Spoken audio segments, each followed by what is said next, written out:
You ask Tiger to solve. This deals with linear equations with one unknown. The final result is b equals -5/6. Let's solve it step by step. Simplify the expression. Expand the parentheses. Simplify the arithmetic. Group like terms. Combine like terms. Group all constants on the right side of the equation. Subtract 5 from both sides.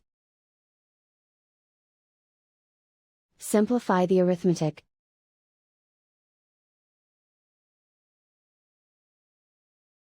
Isolate the b. Divide both sides by 6. Simplify the fraction. And so the final result is b equals -5/6.